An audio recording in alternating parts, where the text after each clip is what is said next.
Voilà. Là, comme ça, normalement, vous devriez me voir. Oui, il y a un petit délai. Oui, oui, tout à fait. Ouais. C'est bon, parfait. Bonjour tout le monde, j'espère que vous allez bien. Bienvenue sur cet atelier un peu spécial, qui est un atelier qui se déroule en même temps en live. Je fais l'explication pour les personnes qui regarderont ce rediff, vu qu'il y aura une rediff spécifiquement aussi pour cet atelier. Donc cet atelier a été fait et est actuellement tourné en live à la mission locale de Rouen. J'ai des participants devant moi. Cet atelier vous est présenté aussi par Niasobi.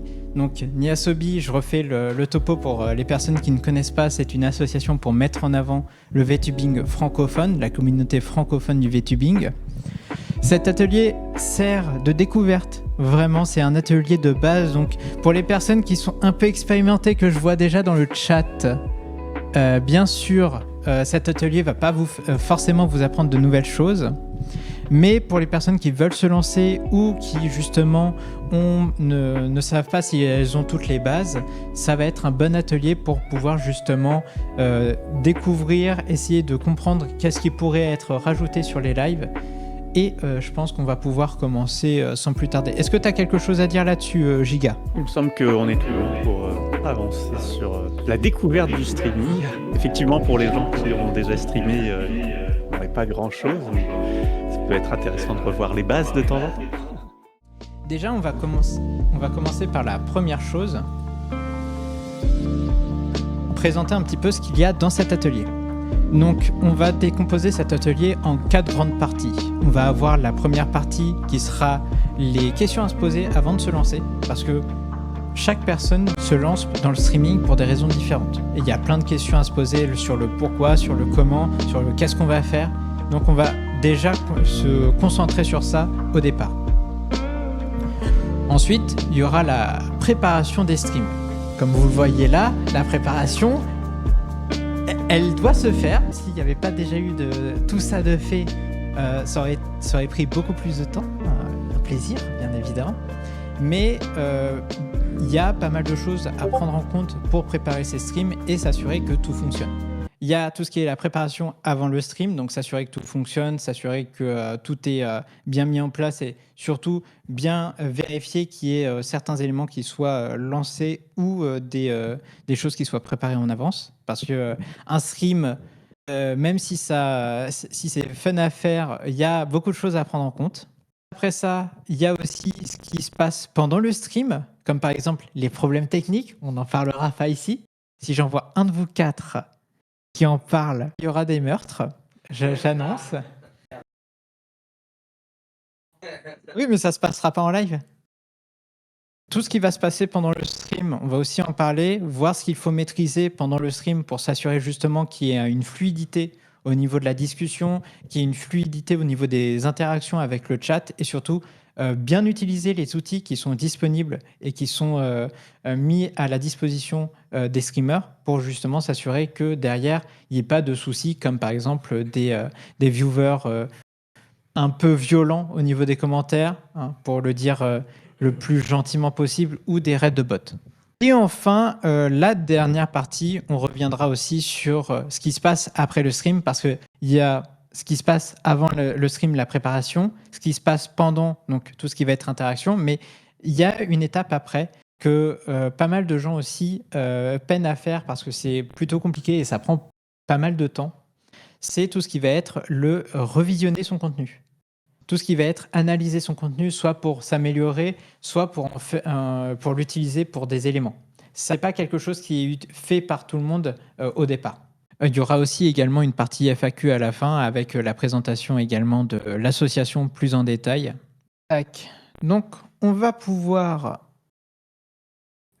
lancer et on va pouvoir commencer avec, avant de se lancer dans le streaming, les questions à se poser et les objectifs. Du coup, pour les questions à se poser, notamment, il y a pourquoi est-ce qu'on veut se lancer? Les raisons de voilà, les motivations de pourquoi faire du stream.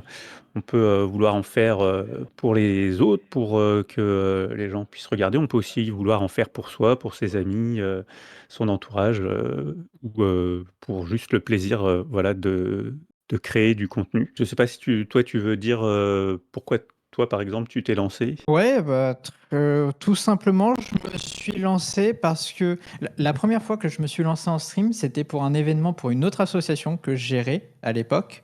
Et c'était un événement qui s'est déroulé pendant la période Covid.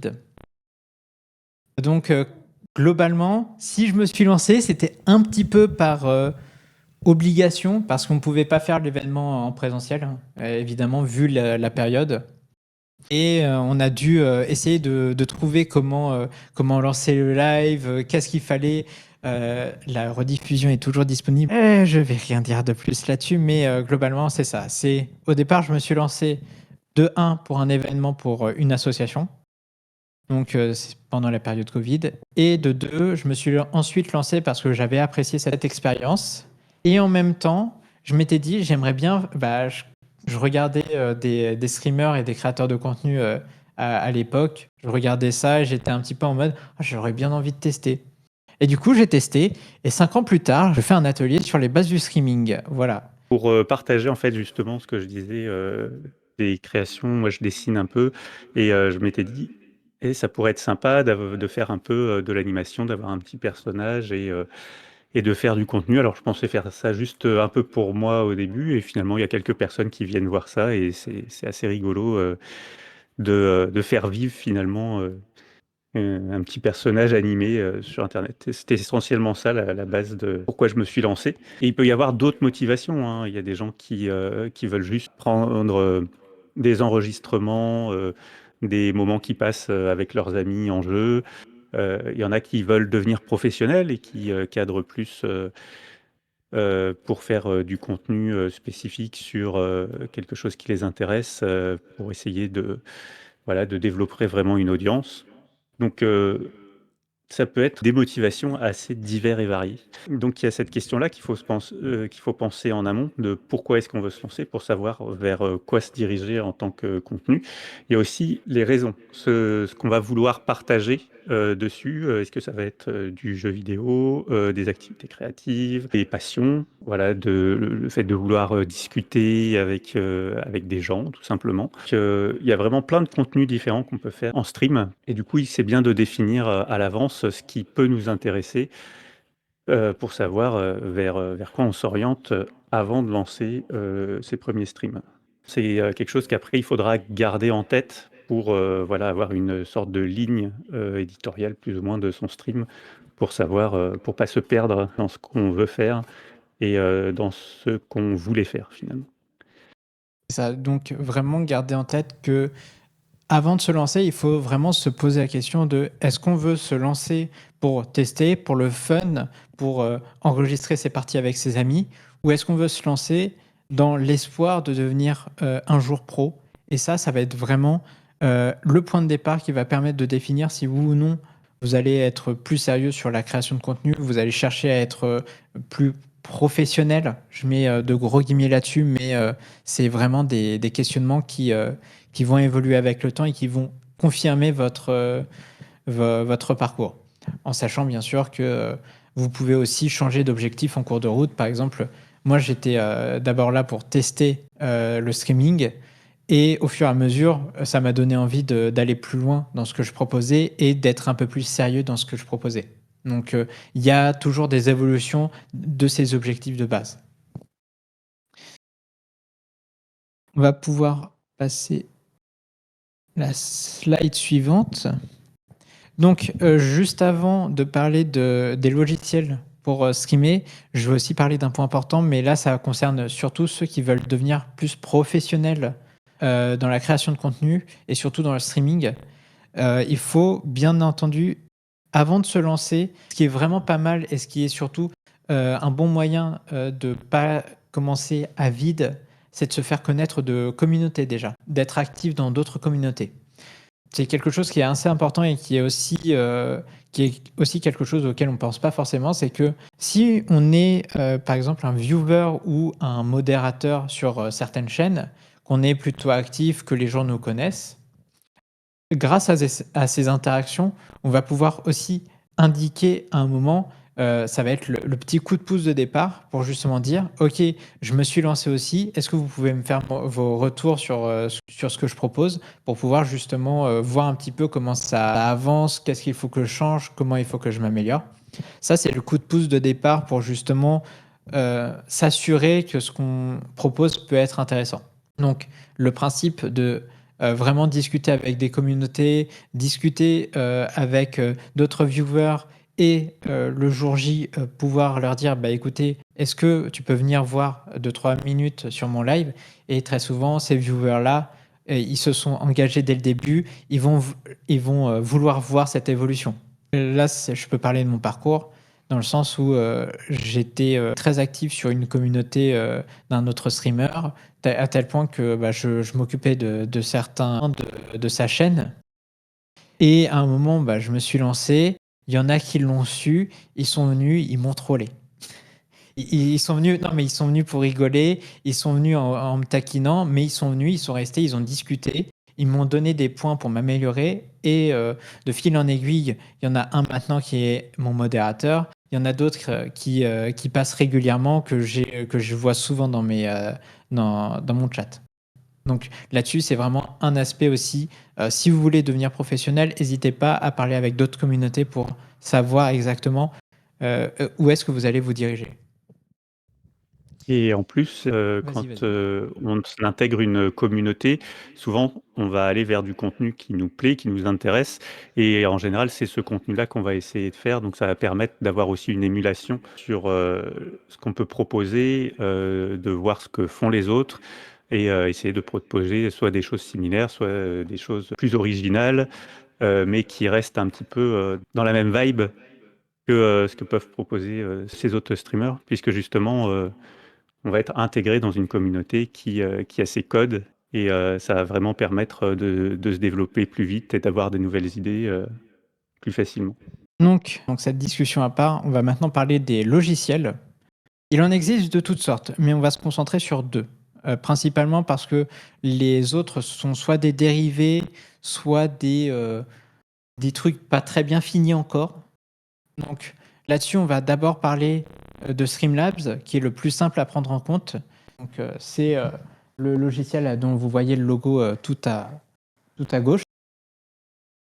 C'est un logiciel qui est facile à prendre en main, qui est assez intuitif, mais qui va avoir, quand on se développe, il a certaines limites qu'on va retrouver ailleurs.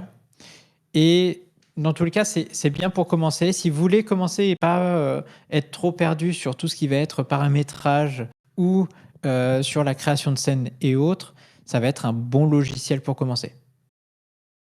Et à côté, on va avoir un logiciel qui est beaucoup plus utilisé, beaucoup plus présent dans la scène de la création de contenu. C'est OBS, tout simplement parce qu'il est assez modulable, dans le sens où il y a moyen de rajouter plein d'éléments de personnalisation, il y a moyen de rajouter plein d'éléments qui permettent d'améliorer ce qui est proposé en stream, que ce soit par des paramétrages qui sont un peu plus fins, des ajouts pour les streams.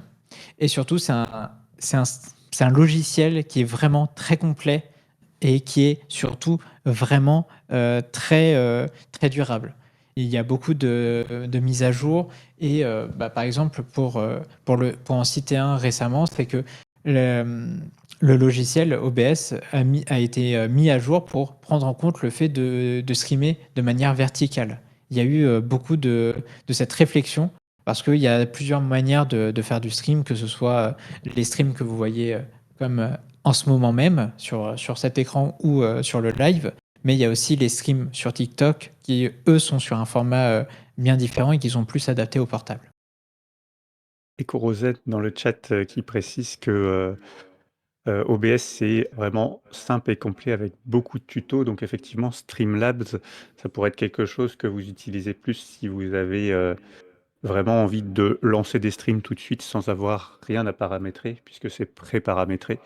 Mais si vous voulez, vraiment vous lancer dans le contenu avec des choses précises que vous avez en tête, aller vers OBS, ce sera peut-être une meilleure solution parce que il y a vraiment tout qui est modulable justement et vous pouvez vraiment tout paramétrer à votre guise.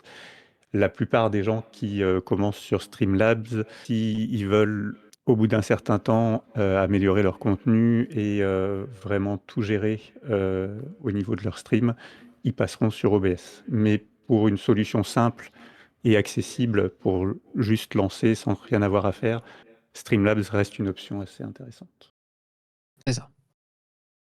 Alors, on va parler vite fait des live IRL parce que ça, ça va ramener avec, ça va entamer la discussion suivante sur avant le stream, tout ce qui est préparation, mais c'est aussi quelque chose à prendre en compte parce que c'est une catégorie de stream à part.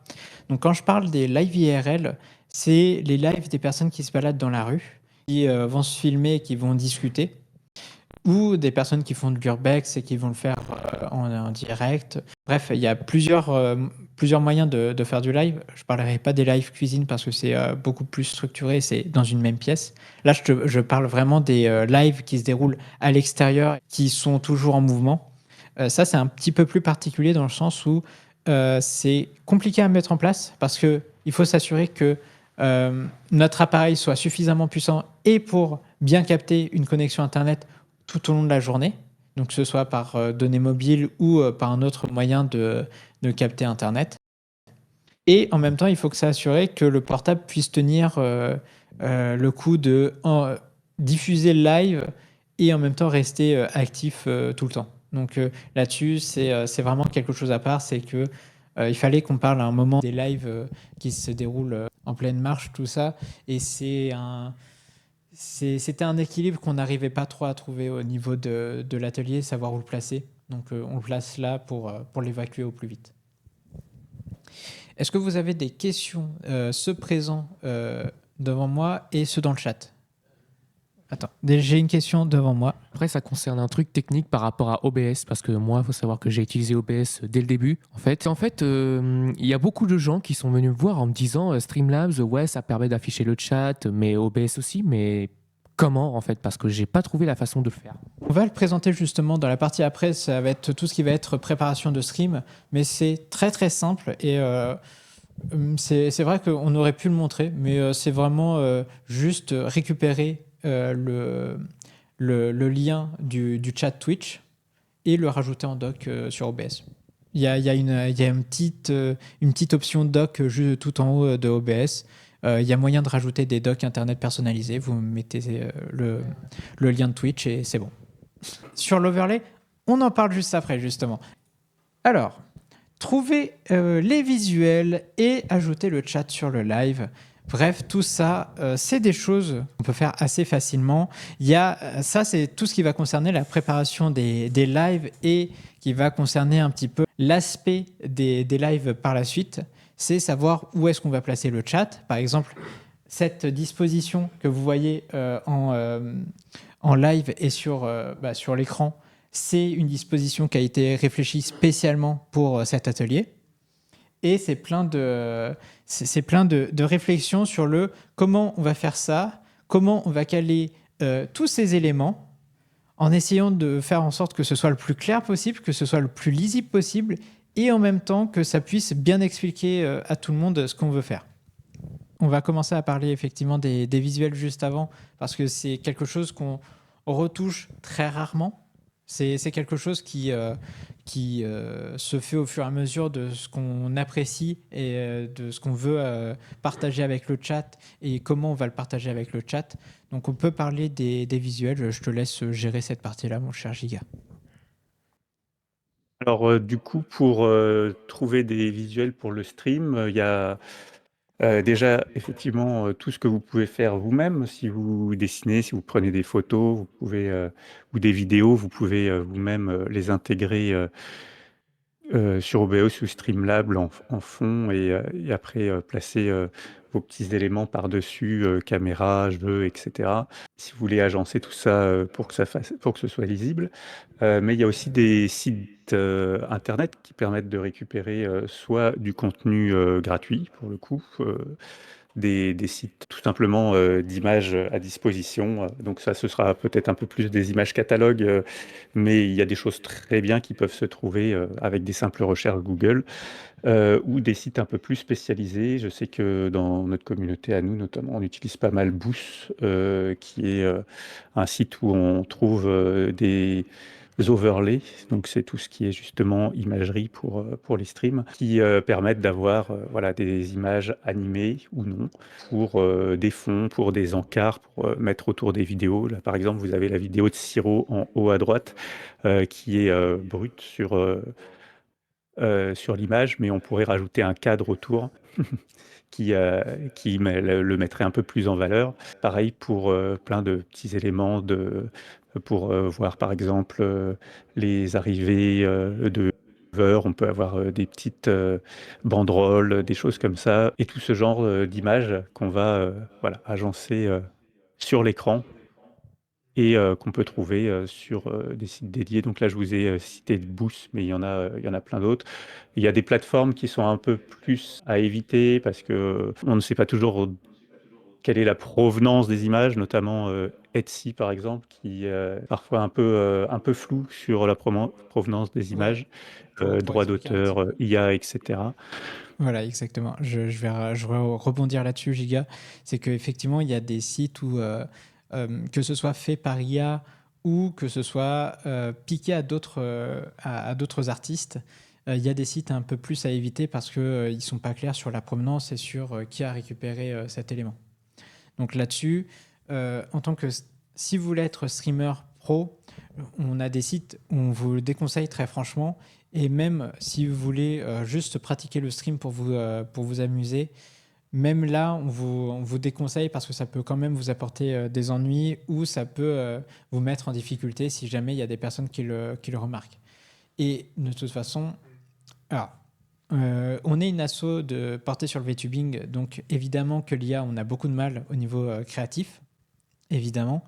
Mais là-dessus, on va aller un peu plus loin, c'est que en tant que créateur de contenu, utiliser l'IA dans l'aspect créatif et artistique, on déconseille vivement parce que c'est quelque chose qui va toujours amener des imperfections. Ça va apporter une sensation d'être non professionnel. Vraiment d'être quelqu'un qui fait ça pour récolter un maximum et puis après partir aux Maldives. Pour le dire de manière un peu rigolote, mais c'est vraiment être très peu professionnel, en tout cas. Comme dit Vas-y, vas-y. Tama, vous vous éloignez d'une commu qui, elle, ne l'utilise pas du tout. Donc, si vous, comme on disait, c'est important d'être assez intégré dans les communautés où on est. Et quand on est dans une communauté artistique qui l'utilise pas du tout pour des raisons notamment éthiques, bah, du coup, ça nous exclut de fait d'une partie de la commu, quoi. C'est ça. Pour vous faire un exemple très simple, un exemple très concret, récemment, on a remarqué beaucoup de créateurs de contenu, et pas que des VTubers hein, pour le coup, beaucoup de créateurs de contenu ont remarqué qu'il y avait eu des changements sur les miniatures des catégories sur Twitch, et ça a provoqué un tollé, justement. Parce que il y en a beaucoup qui ont remarqué que ça avait été fait par IA. Il y avait eu des modifications, surtout sur des catégories très importantes comme catégorie discussion, catégorie talk show et catégorie art. Quand les gens ont vu ça, comment vous dire qu'ils n'ont pas apprécié. Donc là, actuellement, il y a toujours c'est beaucoup de friction à ce niveau-là. Mais c'est pour vous donner un exemple parmi tant d'autres de si vous utilisez de l'IA, attendez-vous à ce que beaucoup ne vous acceptent pas en tant que créateur de contenu ou aient beaucoup de difficultés à faire du contenu avec vous. Là-dessus, c'est une précaution qu'il faut présenter parce que c'est vraiment quelque chose qui peut être impactant. Je vais passer à la suite. Donc, on va parler du chat. Alors, ce que vous voyez là, c'est un chat qui est fonctionnel. Et c'est un chat qui peut être rajouté un peu partout. Là, ce que vous voyez, c'est Stream Elements. C'est une scène sur Stream Elements qui permet de rajouter le chat Twitch avec un overlay personnalisé. Je te laisse faire un petit peu l'explication de l'installation et je vais faire un petit peu plus d'explication sur le paramétrage, mon cher Giga, si tu veux bien. Alors du coup, pour, l'installation, donc il va déjà falloir, lier votre compte, Twitch à un compte StreamElement. Donc il faut créer un compte, StreamElement et le lier au compte où vous streamez, En fait, Twitch ou YouTube d'ailleurs. Mmh. C'est ça. Globalement, quand vous allez arriver sur le site de Stream Elements, vous allez pouvoir vous connecter directement via votre compte YouTube ou Twitch ou d'autres applications dont on ne parlera pas ici. Mais vous pouvez vous connecter grâce à différents comptes et ça va automatiquement vous créer votre compte Stream Elements. Donc une fois que vous avez, lié votre compte, malheureusement, vous n'allez pas pouvoir rechercher, parce que l'outil de recherche sur le site est, pas très efficace, de chatbox, directement, sur le site. Donc il va falloir revenir sur Google finalement. Chatbox qui marche très bien et qui est, pas mal utilisé, ça va être Bubble, fait par Zaitri, donc une créatrice, de contenu qui, donc vous en avez plein d'autres, hein, mais celui-là, en l'occurrence, marche bien et est assez lisible. Donc vous tapez, ChatBubble version donc 2.13.0 by Zaitri. Je vais vous le mettre dans le chat, dans Google directement. Ça va vous mettre, dans les suggestions Google, un lien StreamElement qui s'appelle, Dynamic ChatBubble, qui amène vers le site et en cliquant dessus, tout simplement, ça va vous créer un dashboard dans la partie, des dashboards de StreamElement avec, ce nouvel élément que vous allez pouvoir après directement intégrer, dans votre OBS et paramétrer depuis StreamElement. Moi, je vais expliquer un peu plus en détail. C'est le meilleur moyen pour ajouter un chat sur OBS, tout simplement parce que grâce à ça, on va pouvoir placer justement l'élément que vous voyez ici, l'élément avec la petite bulle de discussion. Et juste après, comme ça va être paramétré en fonction de la taille de l'écran que vous souhaitez, donc il y a moyen de mettre différents formats et de bien paramétrer tout ça, paramètres que vous pouvez retrouver sur le côté justement. Donc ça va être des paramètres pour personnaliser le chat, l'apparence du chat sur votre live. Et après que vous ayez fait toutes les modifications au niveau des paramètres, vous allez pouvoir copier ce lien, le mettre dans votre OBS ou votre Streamlabs en tant que lien Internet. Et ça le rajoutera directement et ça s'actualisera directement. Il n'y aura pas besoin de faire plus. Voilà, donc dans OBS, c'est ajouter une source. Donc vous faites ajouter une source et vous ajoutez capture web, il me semble. C'est ça. Au niveau du chat Twitch, on va aussi parler d'un autre petit élément qui peut être rajouté si vous débutez et que vous avez du mal à savoir quand il y a un message dans le chat. C'est la petite notification à chaque fois qu'il y a un message. Donc, spécifiquement avec certains overlays pour chat ou certains packages pour chat, pour mettre en avant le chat, il y a cette option que vous voyez juste en dessous. Je ne sais pas si vous allez bien voir avec la flèche. Mais cette option vous permet de rajouter une notification à chaque fois qu'il y a un message dans le chat. Bon, on ne conseille évidemment pas cette notification quand vous avez plus de 200 personnes qui parlent dans le chat, parce que vous allez entendre des la notification en boucle dans vos oreilles. Et croyez-moi, avoir un son dans les oreilles en continu, c'est pas très drôle. C'est vraiment ni pour vous, ni pour les gens qui regardent le stream. C'est ça. Après, vous pouvez paramétrer pour faire en sorte que seul vous ou seul le chat puisse entendre. Si vous aimez vraiment pas votre chat, vous faites en sorte que ce soit seulement eux qui entendent quand ils mettent un message. Et là, vous êtes sadique. Chacun son kiff. Là-dessus, je ne reviendrai pas en détail. Hein. Vous faites ce que vous avez la relation que vous voulez avec votre public. Si vous la détestez, vraiment, faites-vous plaisir. Vous avez la possibilité avec cette chatbox de la mettre en verticale ou en horizontale. En horizontale, ça permet d'avoir juste une petite barre qui défile. Ça peut être pratique sur les scènes, notamment où vous jouez ou vous faites une activité annexe à la discussion. C'est-à-dire que la discussion ne sera pas l'élément principal, mais c'est moins lisible. Donc, ça vous permet d'avoir quand même le défilement du chat, notamment si vous diffusez après vos rediffusions, etc. Ce sera moins agréable pour la lecture quand vous êtes vraiment en instance de discussion qu'un chat vertical. Je vous conseille, moi, de créer, donc de faire 2 fois la manip pour avoir 2 fois le chat, un dans sa version verticale et un dans sa version horizontale, qu'après vous choisirez en fonction des scènes, lequel vous mettez sur quelle scène. Oui, et dans tous les cas, c'est selon votre préférence là-dessus. Si vous voulez avoir beaucoup de messages qui sont affichés, on vous conseille plutôt le chat vertical. Si vous voulez que ça prenne moins de place, là, vous pouvez partir sur le chat horizontal. Chacun ont leurs inconvénients et leurs avantages. Là-dessus, c'est à vous de vous décider et à vous de décider en fonction de la situation. Bon, là-dessus, on discutera pas plus parce que c'est vraiment dépendant de chacun d'entre vous et on va pas faire un atelier spécifique pour chacun d'entre vous. Je suis pas assez payé pour ça. Je suis d'ailleurs pas payé pour ça. Ah bon, t'as pas été payé, toi? Mince, j'espère qu'ils vont pas me demander de rembourser. Alors, Giga, il faudra qu'on parle après ce live. On va passer en attendant à la suite sur le paramètre le plus important avant de lancer des streams. Le paramètre qui est le plus oublié quand on commence à faire des streams. Bien stocker les rediffusions. Qu'est-ce qu'une rediffusion? Quand vous terminez un stream, c'est une rediffusion. Voilà.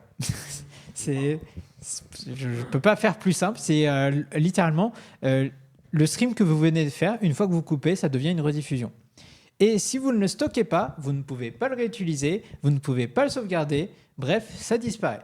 Comment dire que c'est un peu dommage. Parce que c'est pas mal pour plein de choses. On discutera bien sûr après dans cet atelier, mais c'est vraiment dommage de perdre déjà de la création de contenu alors qu'on pourrait le stocker. Donc là-dessus, le paramètre se trouve sur... Alors là, on parle de Twitch parce que YouTube le fait automatiquement. Il y a des avantages à chaque plateforme. Donc j'ai en tête principalement YouTube, TikTok et Twitch. Je ne parlerai pas d'autres plateformes là-dessus. YouTube le fait automatiquement, mais il a ses propres inconvénients là-dessus sur la création de contenu, sur la découvrabilité et sur pas mal d'autres options de personnalisation. TikTok, c'est encore un cas à part parce qu'on ne peut pas streamer dès le début. Il faut atteindre un certain temps de création avec un certain nombre de vues et de likes. Donc, je ne parlerai pas de ça là-dessus. Et Twitch, je vais en parler justement. Pour changer ce paramètre, vous allez dans votre tableau de bord des créateurs. Vous allez dans la partie paramètres, vous verrez la catégorie streaming et vous descendez un petit peu la page, vous avez stocké les diffusions précédentes. Ceci est l'élément le plus oublié par ceux qui commencent. Qui l'a oublié par ici? D'accord, il y en a 2 qui ne l'ont pas oublié. Moi, je l'avais oublié à mes débuts. Voilà. Oui, mais moi, j'ai commencé, il n'y avait pas autant de discussions et de bases, d'ateliers, tout ça. Mais voilà, quand j'ai commencé, j'avais oublié ce paramètre. Comment vous dire que ça a été compliqué? Bon, après, comme mes streams ressemblaient à un stream Minecraft, peu importe le stream en question, ça, c'était pas trop un problème. Mais voilà, ça, c'est un élément important à prendre en compte, c'est stocker vos rediffusions. Parce que ce stockage peut permettre de l'utiliser après, peut vous permettre de l'enregistrer sur votre ordinateur ou sur un disque dur externe. Bref, ça vous donne moyen de le stocker quelque part, de pouvoir le réutiliser après et de pouvoir le revisionner. Et là-dessus, faut prendre en compte aussi que quand alors sur Twitch, plus précisément, il y a des temps de sauvegarde de chaque rediffusion. Par exemple, quand vous commencez le stream, que vous n'avez aucun statut particulier, je crois que c'est 7 jours, si je ne dis pas de bêtises. C'est ça. Quand vous devenez affilié, donc c'est l'étape un peu au-dessus où vous pouvez commencer à toucher de l'argent, bref, vous pouvez commencer à faire des choses, c'est 14 jours. Et quand vous devenez partenaire, donc là, c'est l'étape où vous êtes là depuis un bon moment, que vous avez beaucoup de succès, beaucoup de viewers, bref, la totale. Vous pouvez stocker vos rediffusions pendant 30 ou 60 jours, je ne sais plus trop. 60. Ok. Il y a Malef qui signale qu'effectivement, les rediffusions maintenant ont un temps très limité sur Twitch. Depuis quelques mois, effectivement, ils ont réduit le temps Oui, c'est les temps où forts. restent les vidéos enregistrées en temps fort notamment. Ça, c'est une petite anecdote. Sachez que ce problème, sur cette limite de temps sur les temps de stockage, ça provoque beaucoup de problèmes dans une catégorie, enfin dans une communauté de créateurs de contenu, les speedrunners. Pour eux, ça leur crée du problème parce que justement, ils stockaient toute leur run sur leur page Twitch et du coup, ils pouvaient accumuler leur meilleure run et ils pouvaient la rediffuser sans problème. Avec cette limite de stockage, maintenant, ça va être plus compliqué. Donc, il y a eu une grosse période de transition pour eux au niveau des différentes vidéos qu'ils mettent tout sur YouTube ou sur d'autres plateformes. Mais c'est la petite anecdote. Sachez que les changements au niveau des paramétrages et des fonctionnements de chaque application de stream, comme Twitch, provoquent de vraies réflexions sur comment il faut s'adapter à ça. Je vais passer à la suite. Alors, là, c'est une partie très importante aussi, une partie qui concerne chacun d'entre vous, que ce soit dans le chat ou vous ici présents, l'audio. Mais le problème, c'est que l'audio, ça correspond à chacun. On ne peut pas faire de présentation claire là-dessus parce que chaque paramétrage va dépendre de vos installations à chacun d'entre vous.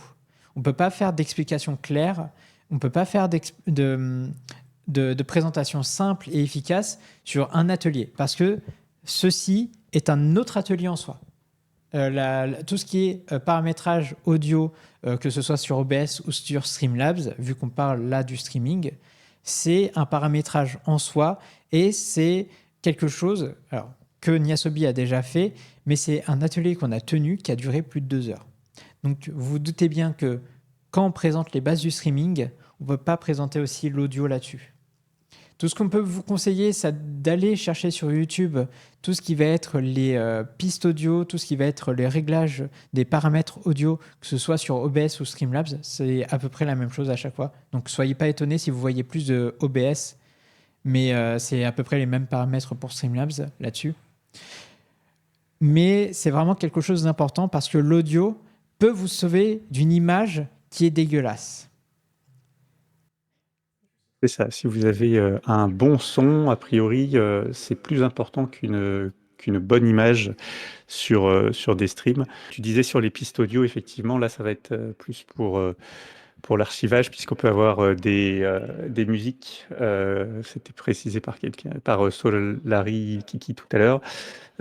Qui peuvent ne pas être libres de droit et l'intérêt de la séparation des pistes, ça va être de pouvoir mettre une piste qui ne va pas s'entendre sur le rediffusion et qui du coup pourront être sauvegardées sans risque de se faire modérer par les plateformes. Donc il y a plusieurs choses à voir au niveau du son, effectivement la qualité de l'enregistrement sonore que vous faites pour l'écoute des viewers, mais aussi toute la gestion des musiques que vous avez derrière. Notamment si vous utilisez des musiques qui ne sont pas libres de droit. C'est ça. Donc, comme le disait si bien un des participants présents ici, c'était effectivement mon cas. C'est que là où j'avais une qualité d'écran qui était dégueulasse pour plusieurs raisons différentes, que ce soit connexion, matériel, tout ça, j'avais fait en sorte de passer un temps monstrueux à régler tous mes paramètres son pour m'assurer justement que, à défaut de voir quelque chose, les gens puissent comprendre ce que je dis. Et vous n'avez pas idée à quel point c'est un élément qui est important et qui fonctionne. Parce que je n'ai pas plafonné malgré le fait que j'avais pas de fibre, de connexion Internet ou que j'avais une qualité hasardeuse par moment ou pas visible, ou vraiment c'était pas lisible à l'écran. Le fait que je garde un son clair, on fait que les gens pouvaient quand même continuer à participer.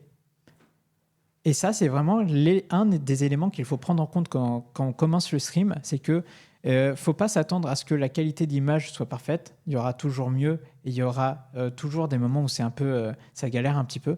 Mais du moment que vous faites en sorte de garder le son suffisamment clair et audible pour les gens, ça va pouvoir toujours être utilisé. Et je voulais rajouter aussi, parce qu'il y en a qui parlent de micro, que quand vous commencez à streamer, n'investissez pas tout de suite de l'argent dans du matériel, etc. Faites d'abord du stream avec ce que vous avez sous la main. Et pour ce qui est du micro, vu que c'est quelque chose, comme on vient de dire, le son qui est important, n'hésitez pas à aller voir comment bien régler vos filtres, parce que même avec un micro un peu moyen, voire très moyen, vous pouvez avoir une qualité audio vraiment pas mal en mettant les bons filtres aux bons endroits. Donc abusez des tutos, ce qui explique comment fonctionnent les filtres audio, notamment sur OBS. Il y a déjà tout un panel de filtres à l'intérieur qui vous permettent de bien régler tout ça. Et ça vous évitera des dépenses inutiles potentiellement. Et si effectivement c'est quelque chose qui vous plaît et que vous commencez à streamer de façon très régulière, là vous pourrez penser à investir dans du matériel éventuellement plus costaud qui vous permettra d'avoir moins de filtres et une qualité directement meilleure. Mais commencez déjà effectivement par faire avec ce que vous avez à la maison. Vous ne lancez pas tout de suite dans des achats qui vous serviront peut-être pas. Là-dessus, j'ai vraiment rien à redire. Il a tout dit. Donc, on va pouvoir passer à la suite. Tac, tac, tac. Donc, maintenant, comment ça se passe pendant un stream ? Comme vous le voyez, j'anime le stream. Bien ou pas, je vous laisserai pas décider. Non, pour le coup, c'est pas une blague. Hein. Je vous laisserai pas décider comment j'anime un stream parce que c'est à moi de mettre en place mon rythme. Alors, ça, c'est un élément qui...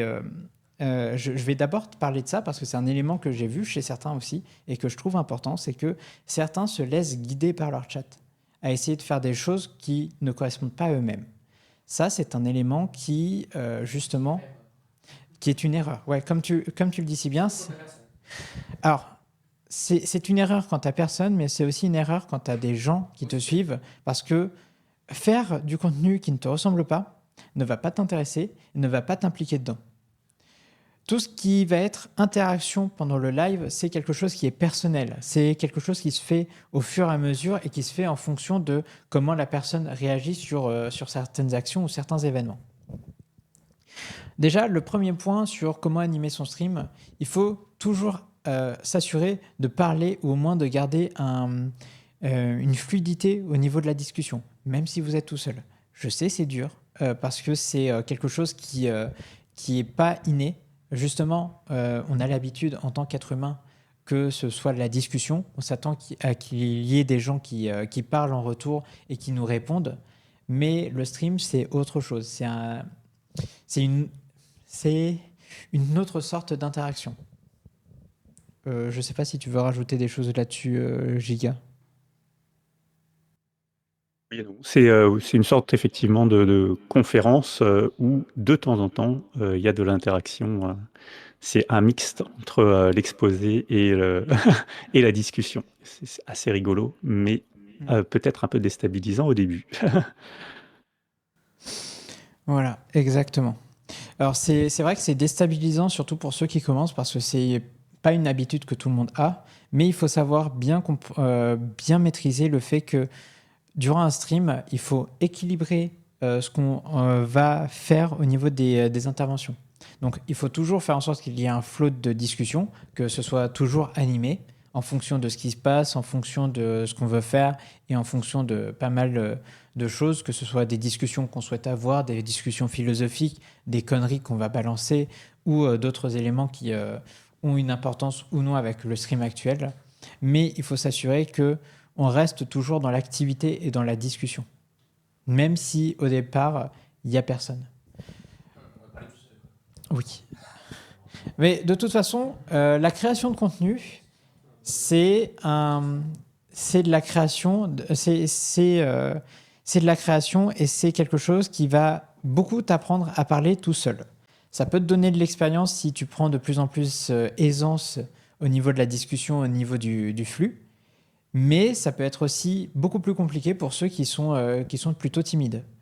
Pour vous dire, je n'étais pas comme ça quand je me suis lancé. J'étais dans l'aspect réservé, pas forcément timide, mais plutôt réservé parce que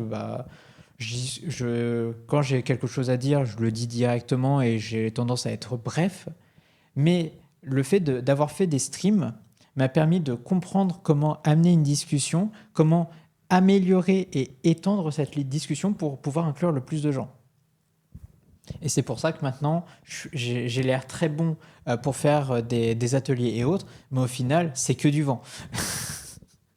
Ce que vous voyez, c'est moi qui tente de temps en temps des choses, des blagues, et qui va avoir un flot de pensée, mais ce flot de pensée, il est pas très stable. C'est ça. Mais je réagis en partie sur le coup, même si j'ai quand même une petite liste de choses dont on va parler dans cet atelier. Mais le plus gros du travail, ça va être de la spontanéité. C'est Et ça. que ça vient au fur et à mesure. Si vous n'êtes pas à l'aise au début, c'est normal, mais ça se développe. C'est des skills qu'on récupère au fur et à mesure qu'on stream et qu'il faut qu'on passe du temps à discuter comme ça. C'est ça. Mais vraiment, le travail, enfin, ce que fait un créateur de contenu, c'est juste alimenter son melon. Hein, parce qu'il va parler tout seul, pas forcément avec d'autres personnes, mais il va parler. Donc, ça va être principalement lui qui va parler au début. Puis, des gens vont interagir et vont commencer à interagir avec lui. Il va décider si oui ou non il va vouloir interagir avec eux. On vous conseille quand même, oui, d'interagir quand même avec votre public. Oui, non, mais oui, c'est vrai, c'est quelque chose qu'il faut prendre en compte, c'est que faut quand même. Là où je vous disais au début de cette section qu'il ne faut pas se laisser guider par vos viewers pour animer le stream, il faut quand même discuter avec vos viewers parce que ça les inclut dans le stream. C'est pas à vous d'être guidé, c'est à vous de les guider. C'est une autre façon de penser, c'est un peu plus complexe à mettre en place. Ça vient avec le temps et l'expérience. Ouais. T'es le capitaine du bateau, tu les emmènes. Je vais garder l'image du capitaine du bateau parce que, vous le voyez, ça peut même inclure des moments de dérive complète et c'est à vous de décider si oui ou non vous plongez avec vos viewers. Voilà. J'aime beaucoup cette allégorie. Voilà. Donc, on va pouvoir... il y avait cet aspect d'équilibre. Petite astuce, si vous voulez toujours maintenir un flot de discussion, alors vous pouvez le faire au début si vous n'êtes pas confiant au niveau de la mémoire, c'est de garder un bloc-notes avec des sujets dont vous voulez parler. Globalement, en fait, pas pendant que tu streams, mais durant tes journées où tu es tranquille, où tu fais des activités, tu peux te noter des choses dont tu aimerais parler en stream, que ce soit des activités que tu aies faites, des choses que tu aies vues, ou qu'est-ce que je peux trouver encore comme d'autres exemples? Des actualités. Hmm.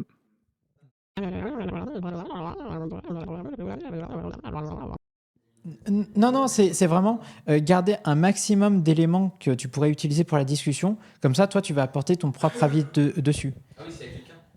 Ça fait, Non, c'est vraiment pour maintenir le flot de discussion.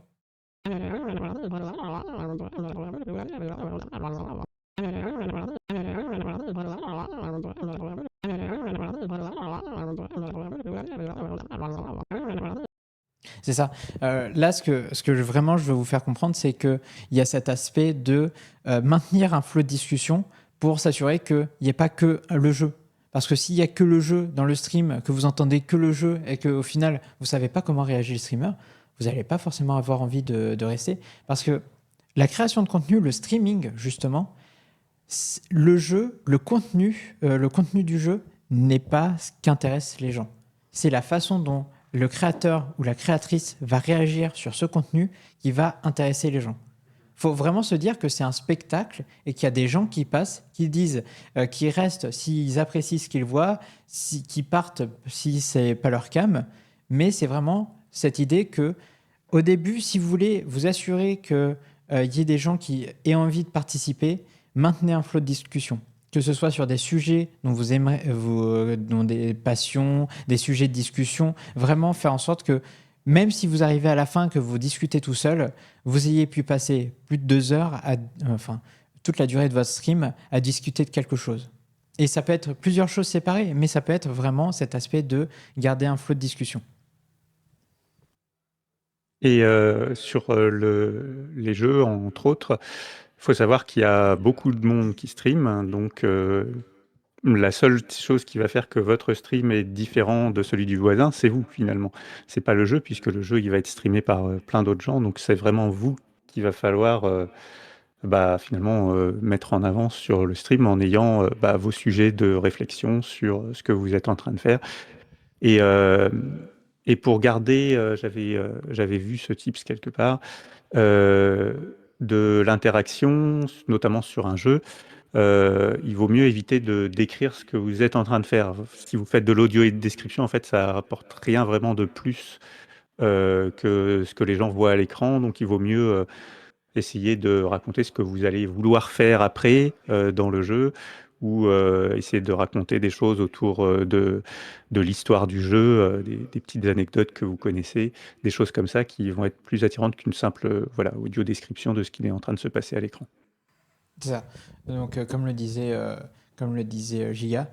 Gigatoon, c'est que vraiment cet aspect de, il ne faut pas décrire ce qui se passe sur l'instant présent parce que les gens le voient, bon, plus ou moins bien selon la qualité du stream, mais derrière, si il y a cet aspect de, justement, il y a des choses en plus qui sont rajoutées par rapport au jeu, alors là, oui, ça va intéresser les gens. T'as une question? S'il y a un dialogue, S'il y a un dialogue dans le jeu, est-ce qu'on peut le lire au moins pour le stream ou on évite ou on le lit pour nous-mêmes? Alors ça, je dirais que ça dépend de plusieurs choses. Je vais répondre rapidement. Ça dépend de plusieurs choses. Ça dépend déjà si le dialogue est fait par des acteurs. Dans ce cas-là, il y a de l'audio et ça va correspondre à si oui ou non, il y a de l'audio français. Si oui, dans ce cas, laissez-le. Ça peut faire un moment de calme et ça vous permet de justement reprendre votre voix, de boire un coup pendant qu'il y a le dialogue en jeu. Et si c'est pas un dialogue en français ou qu'il y a des sous-titres en français, dans ce cas-là, vous pouvez justement essayer de garder un petit temps de pause pour essayer de comprendre ce qui est dit dans les dialogues et réagir sur les dialogues qui se sont passés. Pas expliquer concrètement ce qui s'est dit, mais dire « Ok, cette personne a essayé de faire tel truc, cette personne a menti en parlant à telle personne, ou cette personne est vraiment idiote quand elle parle. » Bref, réagir autour. Et là, c'est encore l'interaction autour du jeu. Et c'est pas de la description, ce que vous faites, c'est juste essayer d'interpréter ce qui se passe en jeu et vous allez le retranscrire après selon votre sauce. Oui. J'aimerais juste te reposer une question par rapport à ça. Du coup, si j'ai bien compris, en fait, imaginons par exemple qu'on fait un jeu où il y a des sous-titres en français, mais la personne en question, en fait, le dialogue, c'est en anglais. Mais c'est sous-titré en français. Dans ce cas, est-ce qu'il est mieux de ne pas le lire et de juste réagir à ce qu'il dit, ou alors on peut le lire, mais ça risque peut-être de dénaturer un petit peu l'audio qu'il y a, l'audio anglais? Giga, je ne sais pas si tu as envie de répondre à cette question. Sinon, je peux y répondre aussi. Là, je peux répondre de façon personnelle, mais moi je sais que quand il y a déjà une lecture, souvent je relis pas par-dessus si on entend les voix, parce que on comprend moins quand il y a plusieurs voix qui se chevauchent. Donc même si c'est en anglais, du coup je relis pas ce qui est écrit pour éviter que les gens s'embrouillent dans ce qui est raconté, et je fais juste les réponses. Mais sur des jeux notamment où il va y avoir juste du texte et éventuellement des petits pip, pip, pip, pip, pip, pip à la place des paroles, là je vais effectivement tout lire, et parce que comme Ekorozen précisait plus haut, il y a beaucoup de gens en plus qui regardent pas le chat, donc s'il y a que les sous-titres, ils vont pas savoir ce qui se passe, donc c'est bien de le lire. Et en plus, Soul of Ham l'a précisé aussi, si on a un peu si on aime faire du voice acting et faire des petites voix pour chacun des personnages, ça apporte tout de suite un petit plus un peu fun pour le stream. C'est ça. Par exemple, si vous avez... je sais qu'il y a eu des ateliers de doublage ici à Pumprod. C'est vraiment cet aspect de... vous voyez des personnages qui parlent à l'écran, mais ils n'ont pas de voix. C'est à vous de les faire, les voix. Et là, ça donne de l'animation, parce que c'est vos interprétations.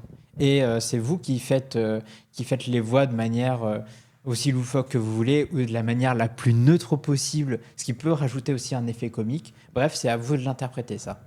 Faire la voix de la petite grand-mère, ou la petite fille, ou le grand-père, ça marche. Oui, non, c'est ça.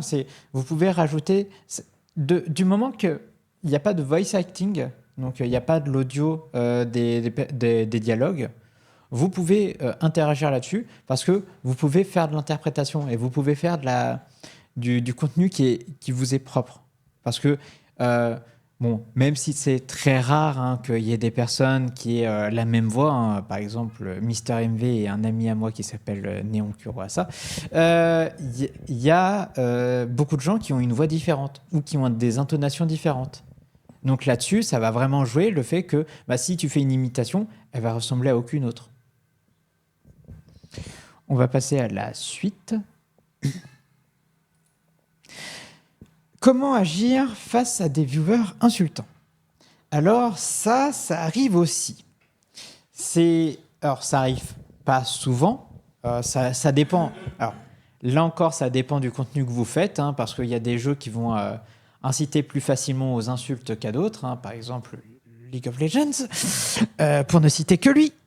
Mais il y a des moments où, sur vos streams, vous allez avoir des gens qui vont arriver et qui vont commencer à vous insulter. Que ce soit à vous insulter dans votre langue ou dans d'autres langues. Anglais, c'est sympa. Moi, j'ai déjà eu des insultes en espagnol. Oui, si on a des insultes dans une autre langue et qu'on ne comprend pas que c'est une insulte, ça tombe un peu à l'eau. Ils sont un peu cons, les gars. Non, mais justement, ça, il faut réagir là-dessus parce qu'il y a des choses qui peuvent être, qui vont être marquantes. Parce que peu importe que vous voyez des messages qui sont insultants, vous allez vouloir réagir sur l'instant. Parce que c'est dans notre nature de vouloir nous défendre. Sauf qu'en tant que créateur de contenu, la meilleure chose à faire, c'est de ne pas montrer que ça nous atteint. C'est de faire en sorte que ces insultes, tu les disperses souvent, que tu fasses c'est ce que tu dis, je m'en bats les reins. C'est vraiment n'en avoir rien à faire des insultes, même si au fond de soi, on sait que c'est pas du tout le cas, que ça va nous rester à l'esprit pendant plusieurs jours, voire même un bon moment. C'est de savoir bien séparer le moment où tu vois qu'il y a une insulte, que tu comprends que c'est une insulte, et il faut se dire à ce moment-là, ok, comment est-ce que je vais réagir pour montrer à cette personne que j'en ai rien à faire. Soit vous avez le message dans le chat, vous ne lisez pas à haute voix, et vous pouvez faire comme si vous ne l'aviez pas lu. Bon, très souvent, dans ce cas-là, le viewer en question va réinsister plusieurs fois. Et dans ce cas-là, il faudra juste lui faire un « t'es ban ta gueule », un classique.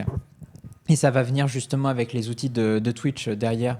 On va parler des outils de Twitch, mais il y a beaucoup les outils de modération, c'est assez similaire à travers les différentes plateformes où il y a moyen de justement ban, faire en sorte d'effacer des messages ou autre. Il y a cet aspect de ne pas interagir avec la personne ou de faire en sorte, si c'est des messages qui sont dans une autre langue, comme ce que j'ai eu à un moment. J'ai eu des raids de personnes qui étaient espagnoles et qui ont commencé à m'insulter en espagnol et j'ai fait pas compris. Je passe à la suite. J'ai fait c'est cool ta vie, pas compris. Et la personne, elle a réinsisté plusieurs fois. J'ai fait comprends toujours pas. Allez salut. Et la personne a essayé d'insister quelques fois. Quand elle a compris que ça ne m'atteignait pas, parce qu'elle s'est doutée que j'avais compris, mais elle a vu que ça m'atteignait pas, elle n'a pas réinsisté et elle n'est pas revenue par la suite. Donc c'est vraiment cet aspect ça va être blessant. Le travail de créateur de contenu peut être blessant quand on tombe sur des commentaires qui sont souvent haineux ou souvent à l'encontre de notre personne. On va avoir envie de se protéger, mais la meilleure protection qu'on peut avoir sur le long terme, c'est justement de faire en sorte de ne pas montrer que ça nous atteint. Parce que ne pas montrer que ça nous atteint, ça permet de faire en sorte que les gens se lassent très vite et ne cherchent pas à nous emmerder par la suite.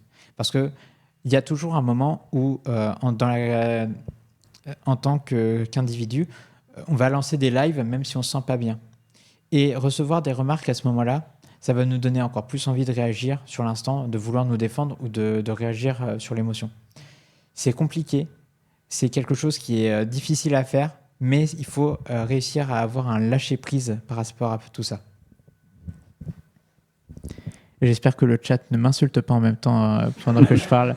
Ce serait ils disent des choses absolument horribles. Non, ils parlent de leurs propres expériences pour l'instant. Effectivement, les gens réagissent de manière différente. Il y en a qui laissent rien passer parce qu'effectivement, ils disent que ça peut amener d'autres viewers à se sentir autorisés à le faire. Il y en a qui parlent plus de tourner en dérision. Mais dans tous les cas, tout le monde dit il faut ban, ça c'est sûr. Moi, de mon côté, c'est plutôt essayer de rester neutre et de dire bon, bah, ça s'en va, ça c'est banni. Et du juste ban sans particulièrement parler autour, juste montrer que vous ne laisserez pas ce genre de choses passer et ban. Et derrière, bah, vous continuez C'est à ça. faire votre activité. Et comme le dit Malef, au bout d'un moment, vous allez avoir des gens qui vont être présents assez régulièrement, en qui vous aurez suffisamment confiance pour donner des pouvoirs de modération. Et ce sera à eux d'être actifs à leur tour pour justement éviter que ces messages apparaissent très vite. Et donc là, on va parler plus des outils de Twitch au niveau de la modération. Il y a des outils qui sont similaires, que ce soit sur YouTube, sur TikTok, que de donner le rôle de modérateur à quelqu'un. Parce que ce rôle de modérateur est important aussi dans la création de contenu. Ça va nous permettre de faire un contenu qui permette à tous nos viewers de se sentir, de se sentir un peu plus à l'aise. De ne pas avoir des instants de cassure et surtout des instants qui peuvent suffisamment mettre à l'aise pour avoir des difficultés à relancer après. Précision sur que tu parlais de raids de personnes espagnoles. Globalement, n'hésitez pas à mettre les langues que vous utilisez dans vos bios ou dans vos informations de stream. Ça vous permet de justifier un ban si jamais vous avez des gens qui arrivent et qui parlent complètement dans une autre langue puisque vous ne savez pas ce qu'ils disent. Ça peut être des insultes et comme vous n'allez pas aller sortir votre Google Translate à chaque phrase de quelqu'un qui arrive, vous pouvez ban juste sur le motif de on ne sait pas ce que vous dites. Donc, soit vous parlez dans la langue du stream ou une langue autorisée par le stream, soit vous faites timeout / ban s'il n'y a pas de volonté de s'inclure dans le stream. C'est ça. Donc là, on va parler des outils qui sont disponibles là sur Twitch, mais comme je le disais, il y a des outils qui sont similaires sur les autres plateformes. Le ban, c'est l'outil que vous verrez le plus souvent sur les autres plateformes. C'est l'outil qui permet de dire s'il y a une personne qui devient un problème pour votre stream, vous pouvez tout simplement l'empêcher d'interagir avec le stream. C'est efficace, c'est définitif. C'est définitif jusqu'à tant que vous vous disiez il a peut-être compris ou que cette personne revient vers vous en mode je suis désolé, j'ai fait le con sur ça.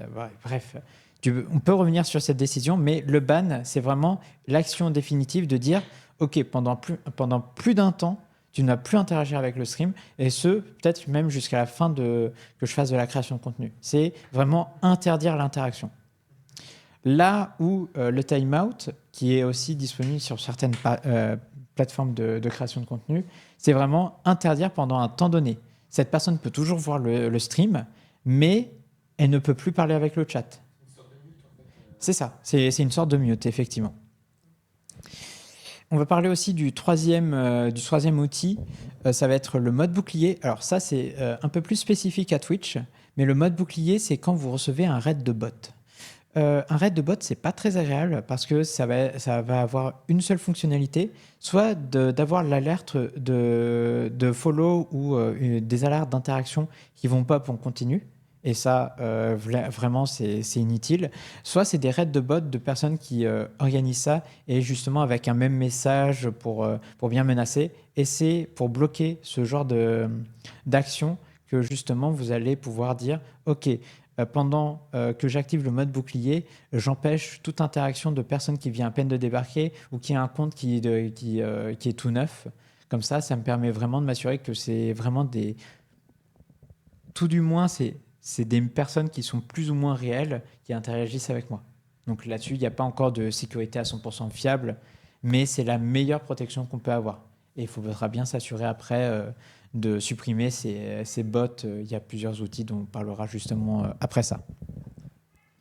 Je te laisse parler de tout ce qui est gestion du chat écrit aussi, parce que là, je commence à plus avoir de voix.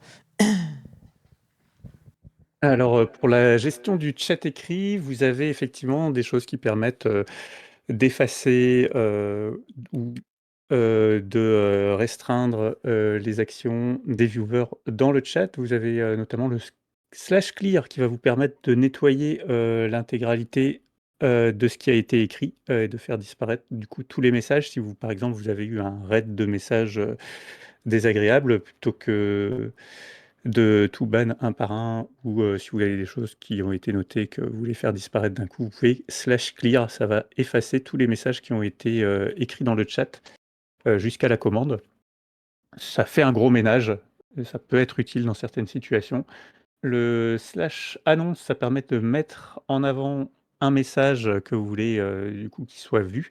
Vous avez d'ailleurs des slash annonces de différentes couleurs. Si vous voulez faire plusieurs annonces à la suite, ça peut être pas mal pour bien les mettre en valeur chacune d'entre elles. Pour le slash pin, ça va tout simplement épingler un message pour le garder toujours visible par les spectateurs, peu importe si la discussion s'éloigne suffisamment pour qu'il apparaisse plus dans l'historique des messages.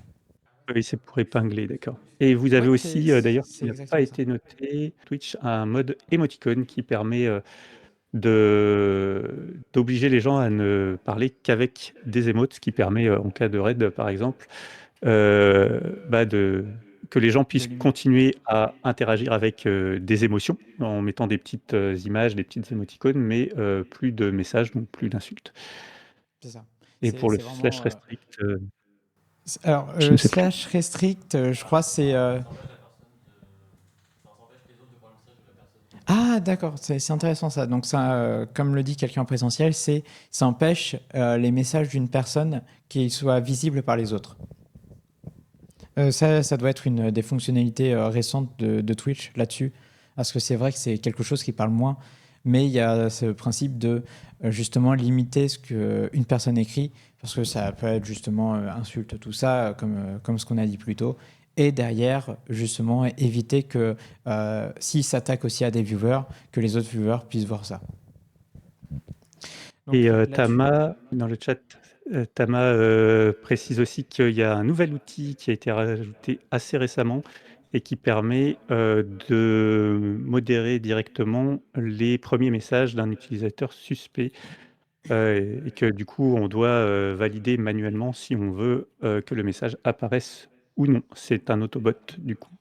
Ça effectivement permet d'éviter d'avoir directement des messages qui seraient pas les bienvenus sur le chat.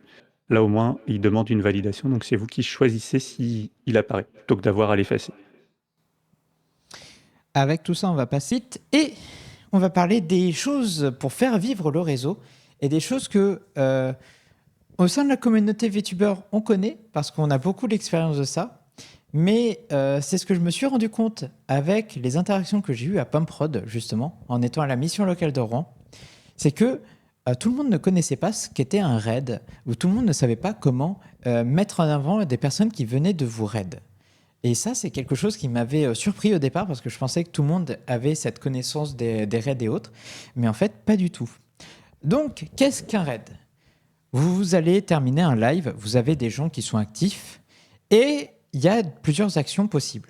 La première, c'est terminer tout simplement le live. Vous êtes fatigué, vous n'avez pas envie de discuter, et puis vous vous dites « Oh, il est tard » ou « Il est trop tôt », bref, j'ai pas envie d'envoyer mes gens ailleurs, je vais leur dire tout simplement bonne journée ou bonne nuit. Mais il y a une autre option qui existe et qui là permet de faire vivre un réseau, justement, le raid. Qu'est-ce que le raid ? Le principe, c'est quand vous faites un raid, tous les viewers qui sont sur votre stream, vous allez les envoyer chez un autre créateur de contenu qui est toujours en live. Enfin, toujours en live, sauf erreur d'envoi, bien évidemment, comme ça arrive à certains. Je ne vise personne dans le chat. Non, le raid, c'est vraiment le meilleur moyen pour soit faire découvrir à vos viewers des créateurs que vous connaissez, vous, ou ça va vous permettre, sur recommandation de vos viewers, justement de découvrir de nouveaux créateurs. Et ça, c'est vraiment l'élément essentiel pour continuer à vivre, enfin, pour pouvoir vivre, faire vivre son réseau, c'est l'interaction avec les autres créateurs de contenu. Parce que ce qu'on oublie aussi, c'est qu'en tant que créateur de contenu, on ne peut pas faire ça tout seul dans notre coin. Le principe, c'est vraiment de se faire découvrir. Enfin, quand on veut se professionnaliser, le principe, c'est de se faire découvrir un maximum. Et en faisant ça, justement, en faisant en sorte d'aller vers d'autres créateurs, ça va permettre de faire un échange d'espace. Et ça va permettre justement de faire découvrir des personnes qui ont les mêmes centres d'intérêt et qui vont pouvoir commencer à interagir parce que ça va inciter les personnes qui se font raid ou les personnes qui raid à voir un petit peu ce que la personne fait en face, comment elle a réagi, qu'est-ce qu'elle fait, et ça peut provoquer des discussions. Et ça peut provoquer même aussi des streams ensemble, ça peut provoquer des événements ensemble, et ça, c'est quelque chose qui fait vivre son réseau. Donc ça, c'est le principe du raid. C'est un principe très important qui peut être vraiment pas mal si vous commencez, parce que ça peut vous permettre justement aussi de vous faire découvrir à d'autres créateurs de contenu. Bon, là encore, il y a des limitations, hein. Par exemple, il y a beaucoup de créateurs qui... si vous voulez raid Squeezie, bon, ça va probablement se noyer dans son flot d'historique, parce que c'est les historiques du chat Twitch.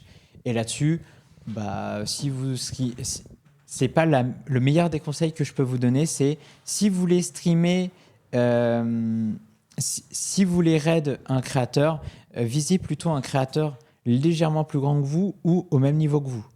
Ne vous acharnez pas à streamer une personne qui a 10 000 viewers parce que ça va être très souvent un coup d'épée dans l'eau. Je dis ça comme ça. Je sais qu'il y en a certains qui tentent de raid des gros créateurs de contenu ou des grandes créatrices de contenu. Et très souvent, bah, c'est des raids qui n'ont pas d'effet tout simplement parce que bah, tu raids à une ou deux ou à quelques personnes au départ. Et c'est pas le meilleur moyen pour te faire connaître. Le meilleur moyen, c'est d'interagir avec la communauté avant, de te faire connaître. Et c'est là où, si ton pseudo est reconnu, bah, les gens vont s'intéresser et vont se dire « Ah, mais cette personne streamait. Ah, d'accord, bah, je comprends mieux. Bah, je vais voir ça. » Plutôt que d'être un random, une personne qui apparaît pour la première fois et de dire bah, « Je vous connais pas. C'est compliqué d'interagir avec ce genre de personnes. » Tac, tac, tac. Donc, la commande pour tout ce qui est raid, c'est très simple. Alors, là, on va parler du côté de Twitch, même si je sais que récemment, il y a YouTube qui a fait des choses à peu près similaires, mais je n'ai pas, la commande pour. C'est tout simplement /raid, R-A-I-D. Voilà, vous mettez /raid de votre côté au niveau de votre compte. Et après, vous faites un petit espace et vous indiquez le compte de la personne chez qui vous voulez envoyer vos viewers. Voilà, c'est tout simplement ça. Donc ça porte le même nom que les raids malveillants dont on a parlé tout à l'heure, mais effectivement, ça n'a rien à voir. Faites bien la distinction entre les deux. Quand vous avez des gens qui vous raident pour vous insulter, etc., en général, ils ne le font pas via un /raid, mais vraiment ce phénomène d'utilisation de raid par la plateforme, c'est parce que c'est le nom que lui a donné la plateforme. C'est très utile pour renforcer vos liens communautaires. Donc, il ne faut pas hésiter à l'utiliser pour justement apporter du soutien aux autres chaînes que vous aimez. Conseiller de viser les chaînes de la même taille ou légèrement plus grosses. C'est aussi un conseil que je peux faire pour voilà, souder son réseau. Il ne faut pas hésiter non plus à raid des gens qui débutent, plus petits que vous aimez bien, que vous avez découvert. C'est aussi comme ça qu'on fait un réseau, c'est en aidant les plus petits à grossir pour qu'ils fassent eux aussi partie d'un réseau. Et c'est comme ça que le réseau grandit. Et faut savoir aussi que si vous essayez de raid chez des très gros viewers, parfois ils ont des limites de raiders. Il y a des réglages qu'on peut faire qui font que potentiellement ça peut bloquer votre raid avant même que vous tentiez de le faire. Si vous n'êtes pas assez nombreux sur le raid ou si votre compte n'existe pas depuis assez longtemps. Donc, Oui, et c'est des réglages que vous pouvez aussi faire d'ailleurs c'est pour éviter d'avoir des raids à une personne qui peuvent parfois être des faux raids. Donc oui, il y a tout un gestionnaire de RAID aussi dans les paramètres de Twitch. Ça se trouve également dans le gestionnaire de stream et vous pouvez définir en fonction de quelle limite de viewers vous acceptez des raids. Parce que si vous mettez par exemple, ça arrive très souvent qu'il y ait des raids à une personne avec comme pseudo quelque chose qui est interdit. Là-dessus, vous pouvez justement faire en sorte de bloquer ça en indiquant par exemple si c'est un raid d'une personne, bah, je vais bloquer ça et je ne vais pas avoir de notification ou autre. Donc là-dessus, tout se trouve dans votre gestionnaire du stream du côté de Twitch. Du côté YouTube, je ne sais pas parce que malheureusement, je ne me suis pas renseigné dessus. Mais il y a des options aussi pour RAID et je vous conseille de jeter un coup d'œil là-dessus.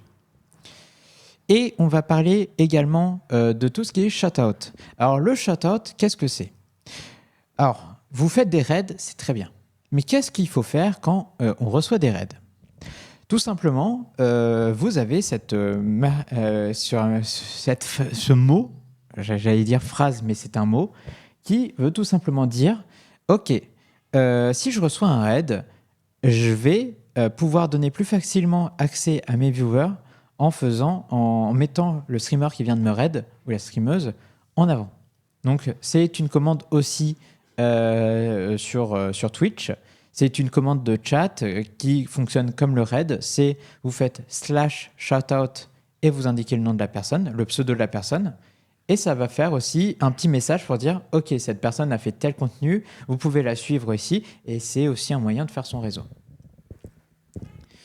Pas plus de choses à rajouter. Il y a aussi des petites techniques ou des petites commandes que vous pouvez faire pour faire des shout-outs personnels.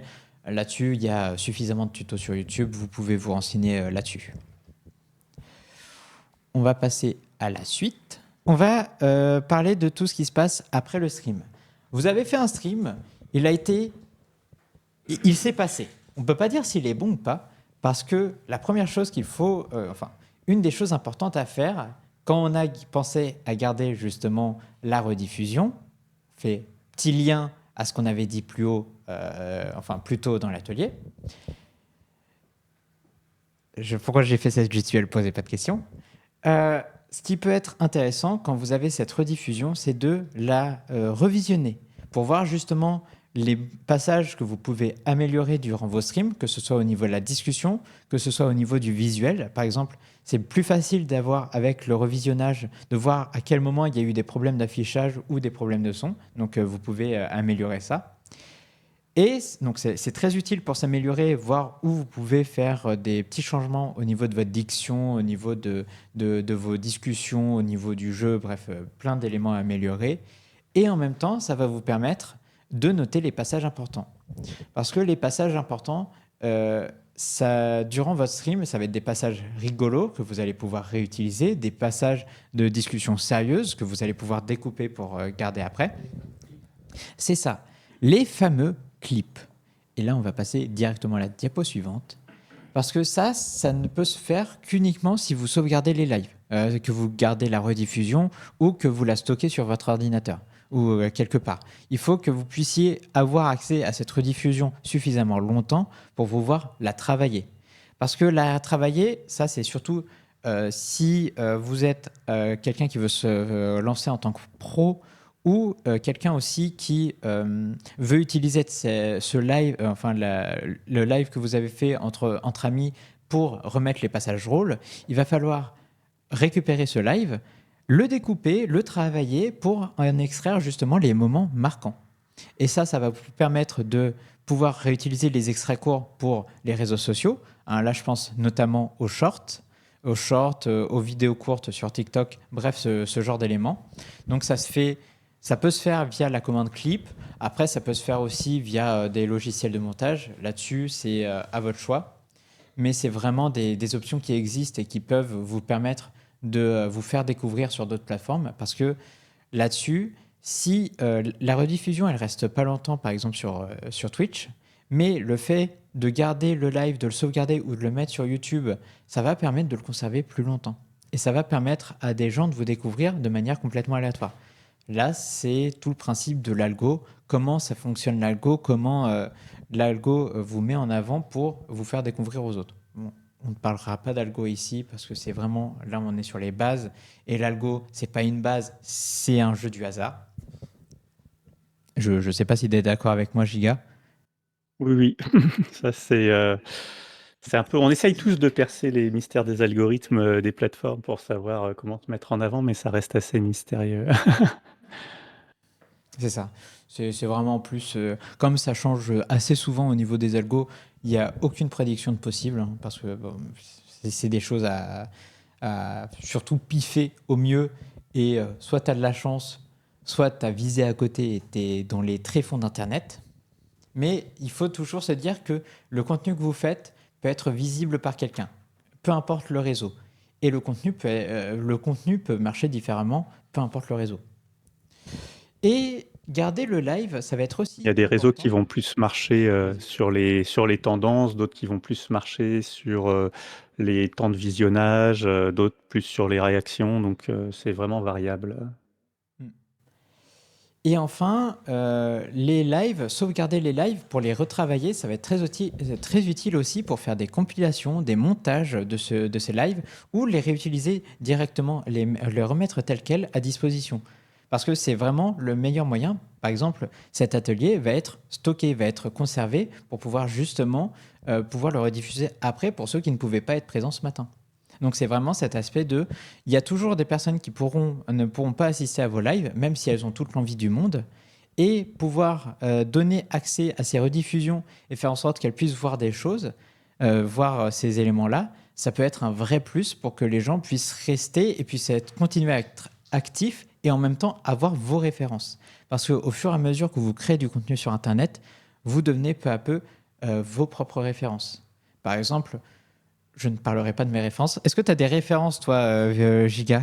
Le fait que je me perde toujours dans les jeux vidéo, par exemple, Voilà, ça revient régulièrement. c'est ça.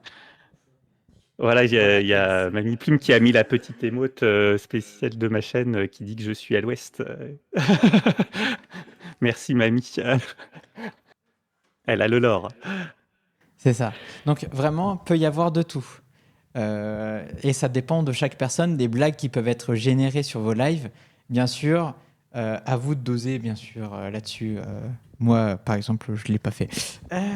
Voilà. Allez, Chez Echo, c'est les enfants qui jouent à Roblox et qui viennent l'embêter pour qu'elle joue aussi à Roblox. Il y a vraiment... chacun a son lore de chaîne au final où il s'est passé des c'est ça. trucs et après ça devient une sorte de gimmick qui va rester et qui va faire que la communauté se reconnaît. C'est ça. C'est plus vous allez avoir des gimmicks, plus les gens de votre communauté vont reconnaître vos gimmicks et vont pouvoir les réutiliser parce que ça va devenir quelque chose qui va faire partie de leur culture. C'est ça, exactement.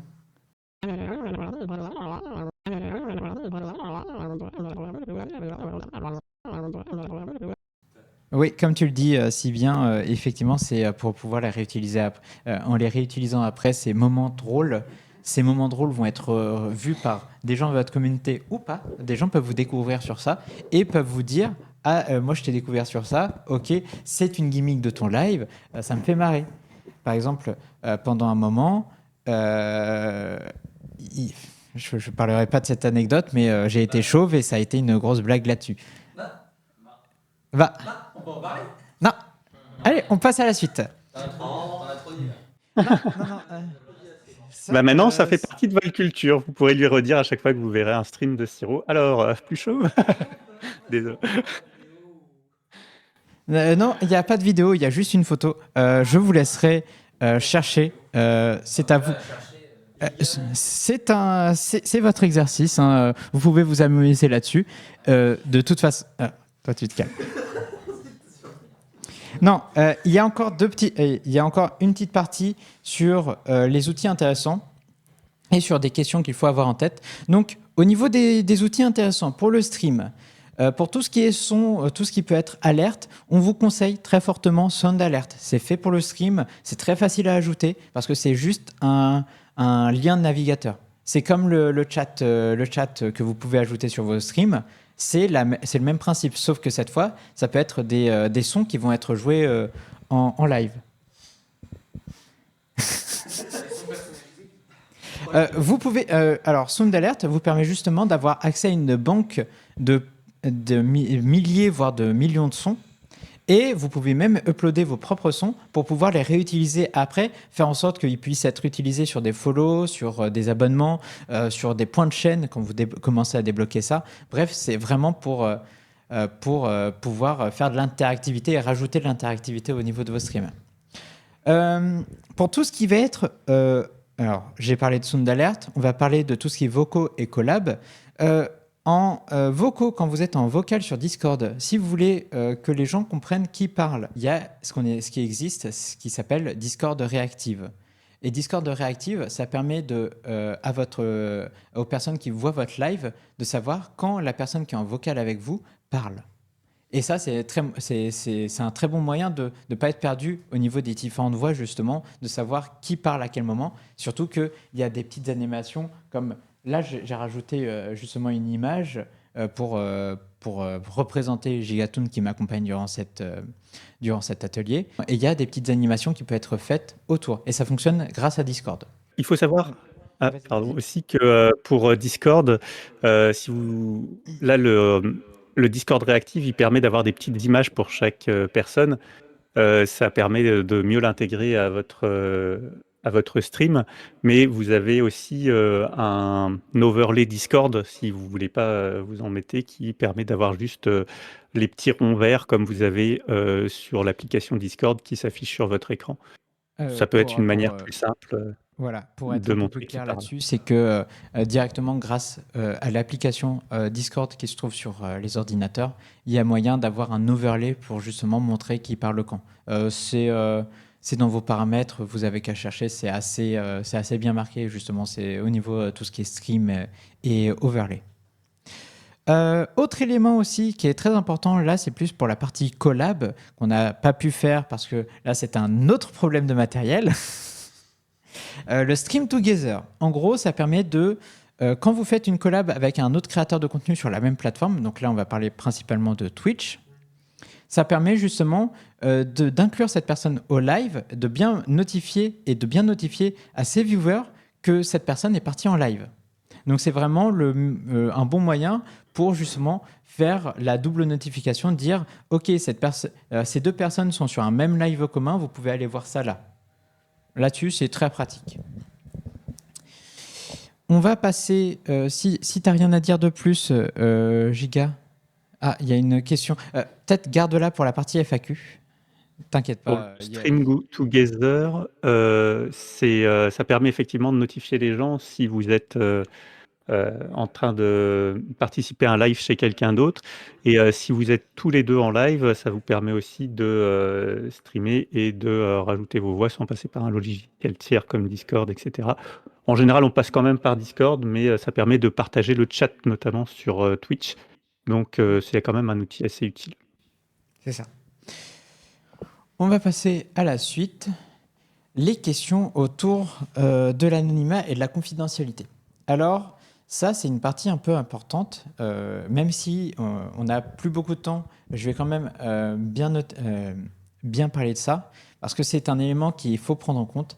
En tant que créateur de contenu, vous avez des options pour diffuser, enfin, vous avez des possibilités de diffuser vos informations personnelles quand vous faites de la création de contenu.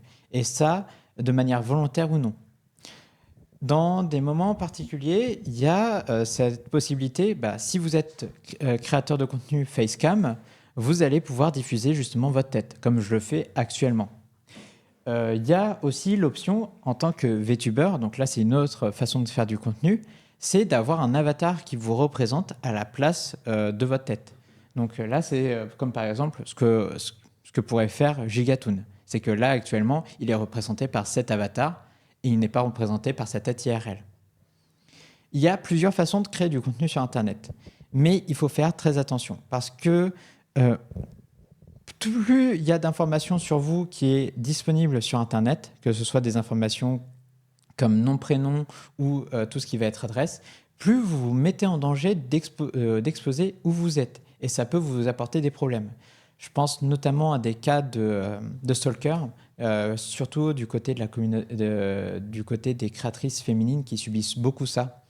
beaucoup de stalkers qui vont essayer de retrouver leur adresse grâce à leur prénom, leur nom ou à la moindre information pour pouvoir les suivre IRL. Faites très attention à ça. Ne devenez, déjà, si vous êtes un stalker, vous faites ce genre de choses, arrêtez, parce que c'est puni par la loi. Non, là, je tiens quand même à garder le sérieux là-dessus, parce que c'est quand même quelque chose de grave. Et c'est quelque chose d'important à notifier, c'est que c'est pas un comportement sain, c'est pas un comportement normal à avoir. Et ça, c'est aussi un comportement qui peut vous emmener des condamnations judiciaires. fait. Voilà. Et tout ce qui va être harcèlement aussi, parce que c'est toujours là aussi des condamnations que vous pouvez recevoir. Et en tant que créateur de contenu, même si ce n'est pas de votre faute, si vous subissez un harceleur ou un stalker, faites quand même très attention aux infos que vous diffusez, parce que la moindre information que vous faites fuiter peut être utilisée à mauvais escient. Donc là, c'est vraiment au niveau des infos personnelles qu'il faut garder. On vous recommande très fortement de ne pas diffuser nom-prénom, de toujours rester sous votre pseudonyme. Bon, là-dessus, très souvent, il peut y avoir un prénom qui glisse. Ça, c'est pas trop un problème, sauf si votre prénom est vraiment particulier. Mais s'il y en a plein qui portent le même prénom que vous, dans ce cas-là, vous pouvez dire ça passe, surtout si vous ne montrez pas votre tête à l'écran. Au niveau des apparences, si vous avez vraiment des inquiétudes au niveau de qu'on vous reconnaisse IRL, je peux que vous conseiller d'être VTuber. Rejoignez-nous. C'est toujours une façon de créer du contenu sur Internet, sauf que cette fois, vous faites en sorte de ne plus diffuser votre tête IRL et vous êtes représenté à l'écran à travers un avatar. Il y a d'autres techniques que vous pouvez retrouver, évidemment. Là, je parlerai plus en détail de tout ce qui est VTubing juste après. Mais c'est toujours cette idée en tête que toutes les informations qui vont être disponibles à votre rencontre peuvent être utilisées par des gens qui sont plus ou moins, qui veulent en faire un usage qui est parfois vraiment douteux. Donc là-dessus, faites gaffe. Surtout à l'heure de l'IA, où on peut vraiment faire des fakes avec n'importe quoi, n'importe quelle photo.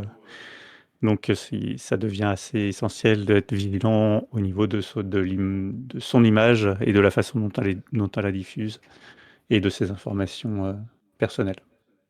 C'est ça. Donc faites très attention à vous. Et de toute façon, je tiens à le redire, ce n'est pas de votre faute si vous subissez un harceleur ou un stalker. C'est la personne en face qui doit subir des peines. C'est pas de votre faute. Vous pouvez avoir toujours une info qui glisse. Là-dessus, c'est dommage, mais c'est clairement pas de votre faute si une info se fait emporter comme ça, ou si vous balancez un prénom comme ça. Il faut juste faire très attention à ça. À savoir que c'est pas spécifique au stream non plus. C'est-à-dire que c'est des conseils qu'on peut donner sur Internet en général. Mais là, comme on est dans le cadre du stream, et qu'en stream, il y a la diffusion de vidéos, de son image, de sa voix, il faut quand même faire attention à tout ça. C'est ça. Et par exemple, là, je vais aussi parler d'un cas spécifique. Si durant votre live, il y a des gens qui commencent à balancer des infos et des informations personnelles sur vous, que ce soit adresse, numéro de téléphone, tout ça, faites en sorte de supprimer le message le plus vite possible et de ne pas rendre disponible tout de suite la rediffusion. Vous pouvez faire en sorte de la rendre disponible après en ayant enlevé le passage où justement le message apparaît. Mais comme ça, vous pouvez justement vous assurer que toutes vos informations ne sont pas disponibles sur Internet. Et faire en sorte de supprimer au plus vite sans réagir à quoi que ce soit. Par exemple, si dans le chat, à un moment, il y a quelqu'un qui balancerait mon numéro de téléphone, je ferai... je dirais, alors ça se fait pas de balancer des numéros de téléphone au hasard comme ça dans le chat. Je vais supprimer ça parce que ça peut apporter des problèmes. Et je n'ai pas indiqué que c'était justement mon numéro de téléphone. Et il y en a qui vont réessayer, hein, bien évidemment, c'est le principe même du harceleur ou des harceleurs, c'est que c'est un comportement où la personne peut s'entêter à vouloir balancer les infos, bannez au plus vite. Ça, c'est vraiment, ne réfléchissez pas. Si une personne commence à balancer des infos sur vous, ne vous mettez pas en danger en gardant cette personne le plus longtemps possible sur vos streams. Voilà. Donc, on va terminer cet atelier. Et oui, il est déjà 2 heures. Enfin, on a passé 2 heures. Non, mais on a passé 2 heures sur cet atelier.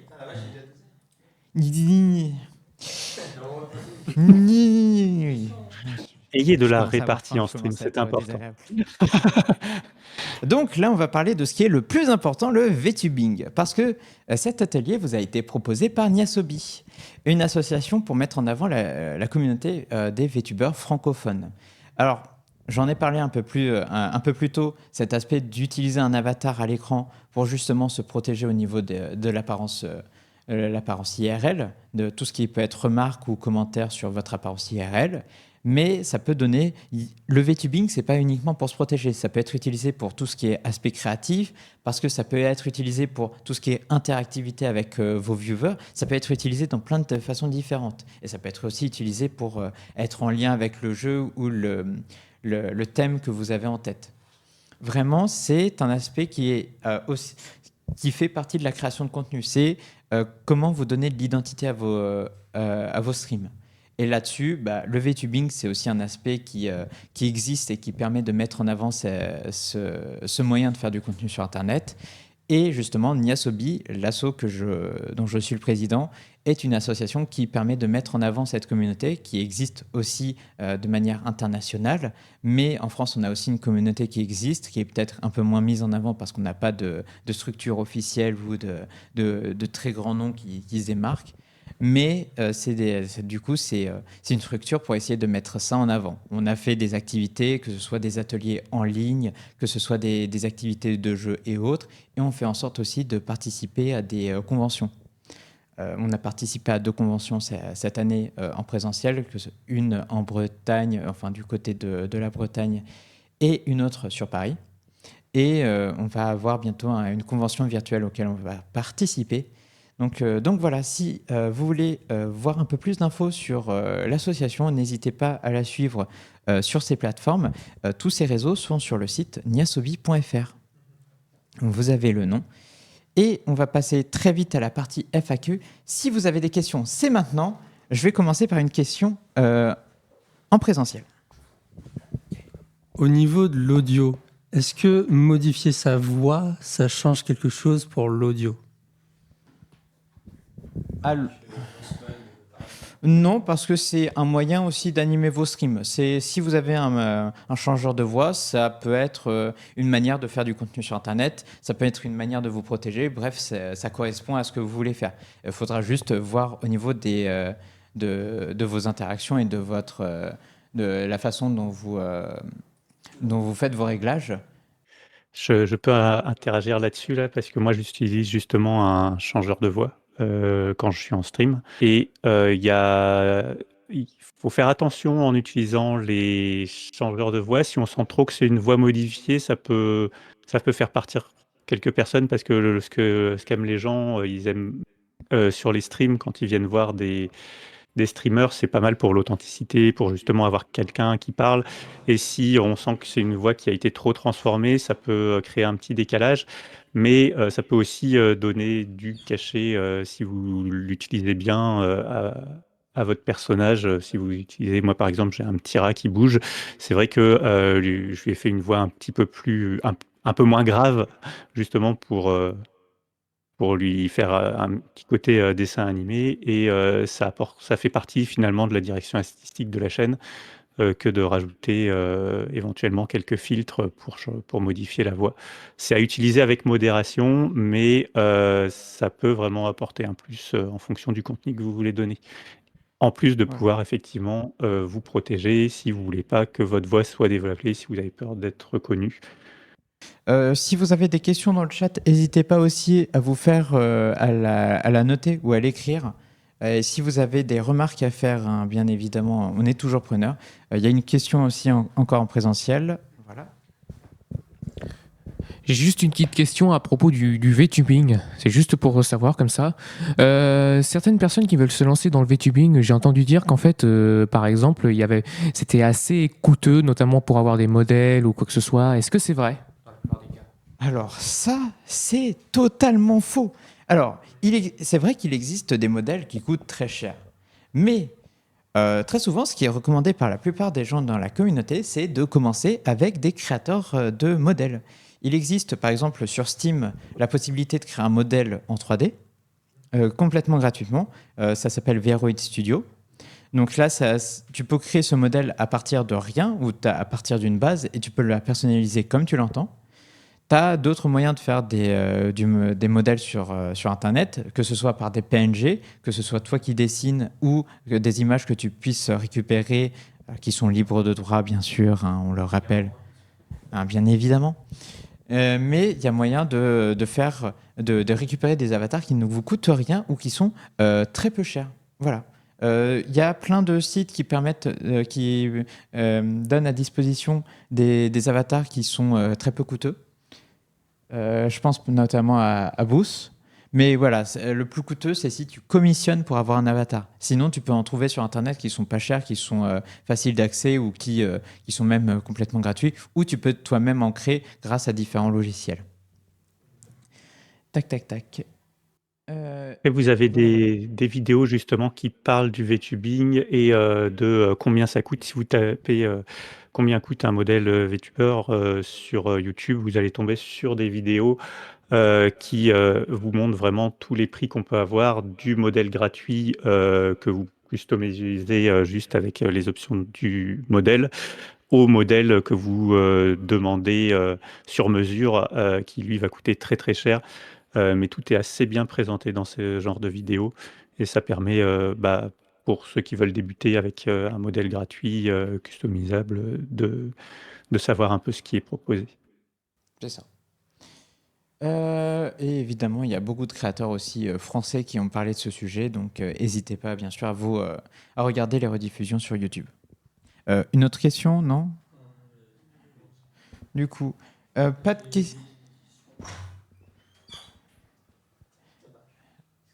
Il n'y a pas de souci. Est-ce que tu as une question aussi à poser au niveau de l'atelier? Ou est-ce que pour tout le monde, c'était plutôt clair? Ok. Donc, si vous avez des questions dans le chat, n'hésitez pas. Mais si vous n'en avez pas plus, on espère que vous avez apprécié cet atelier. Cet atelier vous a été présenté par des adhérents de Niasobi, hein, que ce soit moi-même, Gigatoon ou d'autres qui ont participé à la création de... Donc, je pense notamment à Takudev, un autre adhérent de Niasobi. Et cet atelier s'est déroulé au sein de la mission locale Normandie. Donc merci à eux pour nous avoir accueillis et pour nous avoir fait en sorte que cet atelier puisse se tenir. Voilà. Non, n'y adhérez-vous, bien évidemment. Si vous voulez rejoindre l'association Niasobi, vous pouvez. Hein, et on ne peut que vous encourager à n'y adhérer. J'en profite du coup, puisqu'on parle de Niasobi, effectivement, on fait plein de petits ateliers qui, un peu comme celui-ci, qui précisent certains points du streaming ou du VTubing en général, si ça vous intéresse. Ouais, ou même de la création de contenu. Hein. Par exemple, on a des ateliers sur tout ce qui est cover de musique. Ah. Et du coup, voilà. Petite question encore au niveau présentiel, et je pense qu'après, on va s'arrêter là. C'est bien, tu m'as refait retrouver la question sur les musiques et les droits d'auteur. Est-ce que les musiques qu'on peut utiliser sur nos streams, on peut les trouver facilement avec... comment on peut les trouver? La meilleure réponse que je peux vous donner à ça, c'est bonne chance. C'est une recherche de tous les jours et c'est une recherche qui n'a aucune logique. Sachez que ça dépend totalement des créateurs, des maisons d'édition, de plein d'éléments différents. Des plateformes aussi. Oui, des plateformes aussi, parce que certaines plateformes peuvent vous dire n'utilisez pas nos musiques. Ça peut être leur droit. Bref, tout ce que je peux vous dire sur tout ce qui est utilisation de musique libre de droit, c'est que la musique classique, au bout d'un certain temps, devient libre de droit, mais c'est pas fun. Tout ce que je peux vous conseiller, c'est de séparer les pistes audio, comme on en a parlé plus tôt dans cet atelier, et de mettre tout ce qui est piste de musique sur une piste qui ne sera pas enregistrée à la rediffusion. Il y a des tutos pour ça sur Internet aussi, et c'est justement bien décrit dans tout ce qui va être réglage OBS au niveau de l'audio. Voilà. Donc avec tout ça, on va pouvoir terminer. Merci beaucoup à tous les participants, à tous les viewers qui ont pu assister à ce live atelier. Et puis on vous souhaite à la prochaine pour d'autres aventures du côté de Niasobi ou d'autres aventures du côté de la mission locale de Rouen.